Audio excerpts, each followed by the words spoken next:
Gina, how are you? Happy birthday! Oh my goodness, another year has come and gone. Can you believe it? Can you believe it? Another year has come and gone. The time, it just disappears. And I do not know where the time goes. The time, does it disappear? Does it get recycled? Maybe in some sort of alternate universe, some sort of parallel universe. The time gets used again. Maybe the decision I make 5 seconds ago in a parallel universe, a different version of me uses it for something else.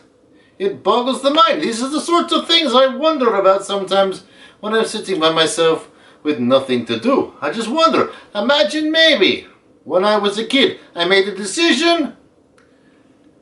5 seconds later, the parallel universe version of me makes a decision and it completely changes that particular life. Maybe in a parallel universe, I am the finest comedian in Ukrasia. Who knows? Not that I am complaining about the life I have right now. The fat lady's underpants business is booming. We have brought out our very first pair of 10XL panties, thanks to giant fat American women and their diet of huge chocolate bars, big orders of fries, giant hamburgers, and giant buckets of Coca-Cola. It is unbelievable. These things are massive. In fact, what we did is we allowed some mountaineers to take them to the peak of Mount Petra, where they displayed them for all to see. Well, they weren't very warm. I will give them that. They are not a very warm pair of panties, but they did break the wind. Which of course led to all sorts of jokes about fat American ladies and the breaking of the wind. Ah, well, that is right. One thing for sure, I would not want to be around a fat lady like that, a fat American lady who wears panties that big when she does break wind.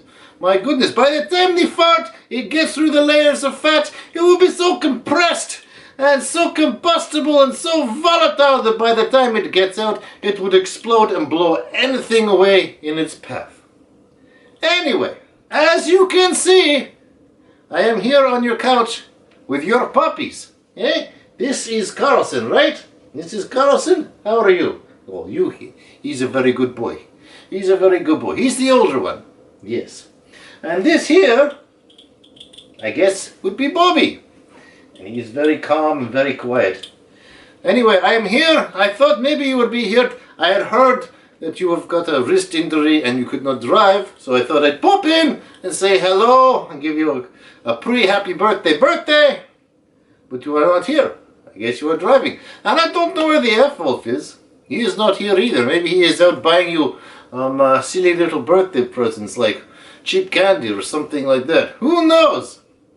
Anyway, I am good. I am fine. Last birthday I told you about my meeting with Mark Hamill. Well, I can say with all honesty that I did not have such a celebrity-driven year this year. I sent Mark a St. Patrick's Day card and he sent me a Christmas card. But realistically, that is it as far as celebrity goes. Actually, you know what? I lie. I did have a little run-in with some celebrity. You know the movie Tommy? It is by the band there, the what? The whatever? The Who, that is it. The Who. Well, you could call this sort of part of my life Tommy as well. And for this part of it, I am going to show pictures, not video. So here's where I turn off the video and I go to still pictures and I explain what happened in my own personal Tommy movie. So get a load of this. I'll be back soon. So, as I said on the video, I had a bit of a Tommy experience. And it started on a plane. Now, on a plane, I met a Scientologist movie star. But honestly, I was not that familiar with him. I'd heard his name mentioned a few times, but I'd never seen one of his movies. His name is Tom Cruise. Now, I'm guessing you probably know him. I was sitting beside him on a flight from New York to London, and the only reason I recognized him was because his face was on the front of the magazine I was reading. It's very strange to see a face on a magazine, and then see the same face when you turn to ask the stewardess for a glass of whiskey. I literally turned to my left, did a double take, looked at the magazine, and straight out asked him if that was him on the cover. He raised his eyebrows almost apologetically, told me it was indeed him, and introduced himself as Tom. I told him I knew his name because it was right there in big bold letters on the front of the magazine. Well, that started a very interesting conversation. He told me about his career, his variety of movies, the people he's met, some of his stunts, and also some of his brushes with death, as stunts didn't go according to plan. He told me about his life as a pilot, his marriages, everything. He was very open and very honest. I was very impressed and even told him, with nerves like that he could be an honorary member of the Ukrasian Royal Brigade. He seemed a little confused by that, and that's when I regaled him with stories of my own life. By the time I was finished talking, his jaw was a bit agape, and I think he was quite enthralled by some of my real-life missions, and he even asked me if I'd be interested in selling some of my stories for the next Mission Impossible movie. I said, sure, and then I even joked that perhaps there should be a Trojanik movie, and he could play me. I started laughing, but Tom actually thought it was a pretty good idea, so who knows? Maybe in the next Mission Impossible, Tom's character will be disguised as me in an attempt to infiltrate some vile criminal organization and stop their dastardly plot to blow up the world. Wouldn't that be something? Trojanik on the big screen. Anyway, I have since watched every one of the Mission Impossible movies, and I have to admit, I was quite taken. Every one of them held my interest for the duration, and I could definitely see a character based on me. They could even film it in the beautiful city of Muka, our elaborate capital. Anyway, that was my interaction with the rich and famous. Well, that's a bit of a lie, as I'll explain in a bit. Let's just say there was a bit of Tommy theme going on in 2018. But in all honesty, most of the year was about work, lots of flights, lots of meetings, lots of schmoozing. Like I said, the fat lady's underpants factory is booming. And there's also my duty to the military, not to mention my job hunting criminals and keeping the citizens of Ukrasia safe from the scums of the earth. Fortunately, the latter didn't take up too much time last year, as crime in Ukrasia is at an all-time low. All I had to worry about was a stolen car ring, and luckily the mastermind behind it was half Insanian, so that only took a couple of days to solve and resolve. Of course, there were a few getaways in between. I took advantage of some of my business trips and extended the good ones by a few days. I spent a few extra days in Perth, New York, Paris, and even Boston, where there are a lot of fat Irish women. So after peddling several thousand units of large underpants, I was invited to see another Tom by some Boston official, and this is where my Tommy story continues. Now, I wasn't very familiar with this Tom either. I'd heard his name before, but all I really knew was he was popular in New England and that he played American football. So I went to the game as a guest of the city of Boston and hung out in a box with the owner of the team. Nice guy! He even gave me a Patriots jersey, and after Tom and his Patriots had dispatched the Miami Dolphins, he took me to meet Tom and get my jersey signed by some of the players. So if you ever hear the name Tom Brady, I can guarantee you he's a decent guy. A bit intense and certainly focused, but a nice guy. Big guy too, over 6'3", but compared to some of the other monsters in that locker room, he actually seemed quite small. Of course, I have to have looked like a midget to them, but I'd still take on any one of them in a fair battle. You don't get to my position within the military by backing down from a fight. Following the theme of guys named Tom, back in April I had to go to Houston to discuss business with some rocker from the 80s. His name was Richard, but everyone called him Rick the Pick because of his love for guitars. Apparently his band was pretty popular in Texas back when big guitars and big hair were the rage, but now he's a clothing distributor for Texas and a couple of other adjoining states. They say everything is bigger in Texas, and that includes the rear ends of Texas women, so he was very interested in our line of bigger panties for the chubbier of the fairer sex. So we had a good business meeting over a plate of ribs like I had never seen before. No wonder the women are so large. I swear there was an entire pig on the platter, not to mention the French fries and all the other trimmings. As my friend Vladimir is known to say, unbelievable. Anyway, it was a very successful meeting, and afterwards he said we should go to some bar called the Proof Rooftop Lounge to check out the act that night. Some guy named Tom. Go figure. Turned out he was talking about Tom Kiefer. You see what I mean by the Tom theme. Now this was a Tom I was familiar with. I can still remember when he toured Eucrasia with Cinderella back in 1989. I remember because at that point the older generation of Eucrasia weren't very familiar with Western culture. So when the young hard rock band from Los Angeles, complete with makeup and flamboyant clothes, decided to put on a show in Muka, they weren't sure how to take it. Having a band like Cinderella come to Muka Eucrasia, it caused a bit of a stir, as the quote-unquote old folks were a bit resistant to a bunch of longhairs poisoning the youth of Eucrasia with the immorality of the West. I guess it's all part of the generation gap. I've even heard stories that the ruling party in the late 60s even implemented a no Beatles policy should the Fab Four try to tour Eucrasia.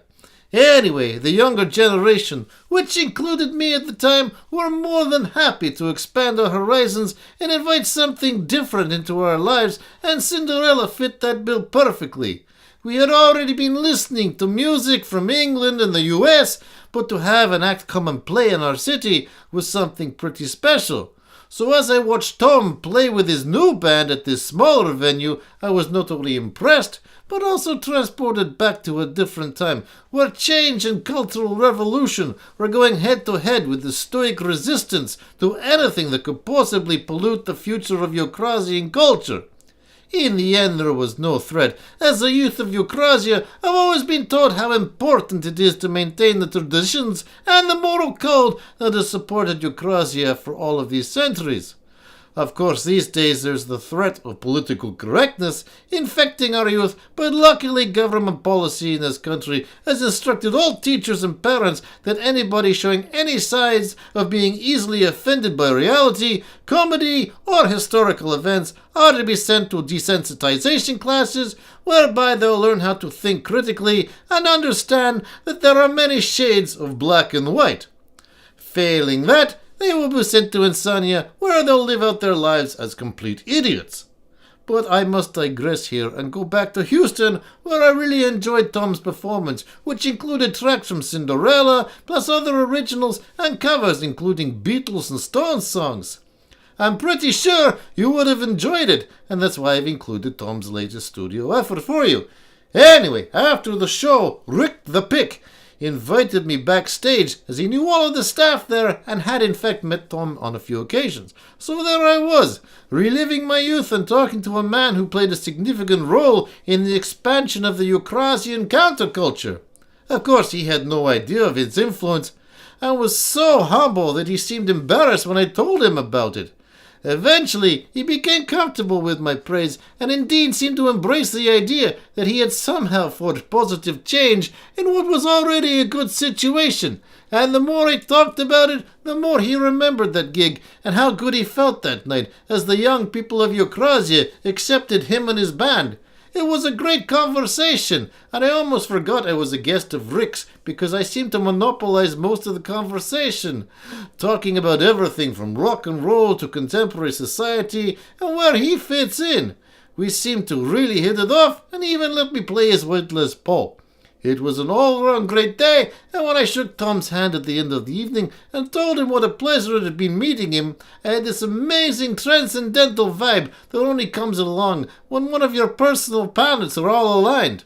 After that, I blew the vibe because Rick the Pick took me to some strange Texas strip club where I drank way too much bourbon and ended up smelling like cheap perfume. One thing is for sure, none of those Texas girls will have much use for the panties we sell at our factory. I'll give them a few years to grow into 'em. So that's my Tommy story. I hope you liked it. Very, very interesting. Nice guys. Tom Cruise, Tom Brady, Tommy Kiefer. My 3 Tommies. Alright, back to the video. So, how did you like my Tommy story? Interesting, eh? You can see I am wearing the number 12 Tom Brady jersey. They are in Super Bowl again. Let's hope my buddy Tom wins. I will certainly send him congratulatory text if they do win. Anyway, speaking of Tommies, after I met Tommy Kiefer, I got you this. This is the Tom Kiefer video CD. Tom Kiefer CD. It looks very interesting. Yes, it's got all sorts of Cinderella stuff and solo stuff on it. So I thought this would probably be very good. If it's anything like he is in concert, this should be very, very good. Anyway, while I was picking up the Tommy Kiefer CD, I accidentally knocked over one of your tea lights.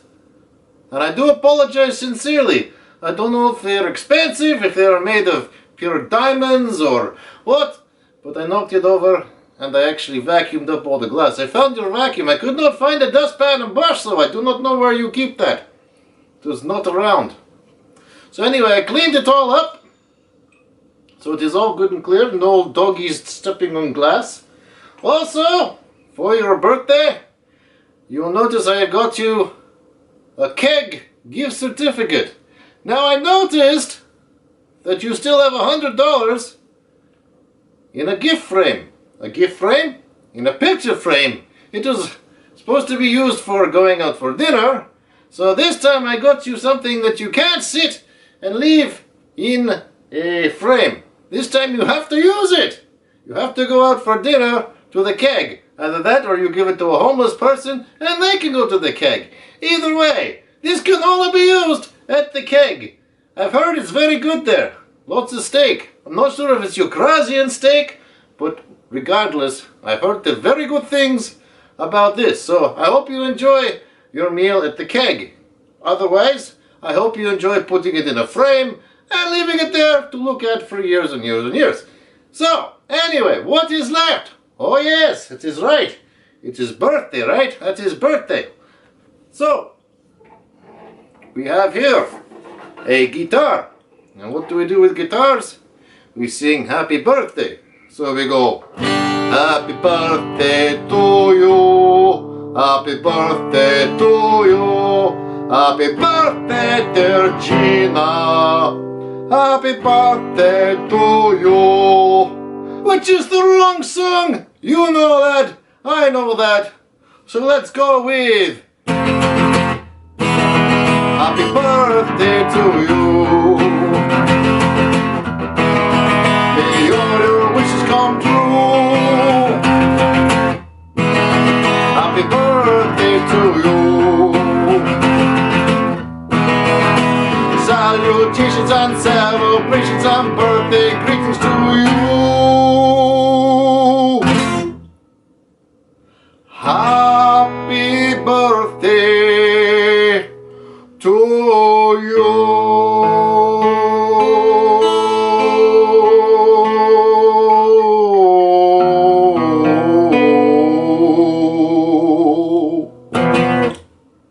There you go. Happy birthday in both Western society silly lame song or Ukrainian mega song. So there it is. Happy birthday. Hope you have a great day. Hope you have lots of fun. Hope you drink lots of bubbles. Hope your F-hole doesn't get you anything too disappointing, like some sort of cheap gift from the dollar store or something like that. So, happy birthday. Enjoy it. And I enjoyed being with your puppies.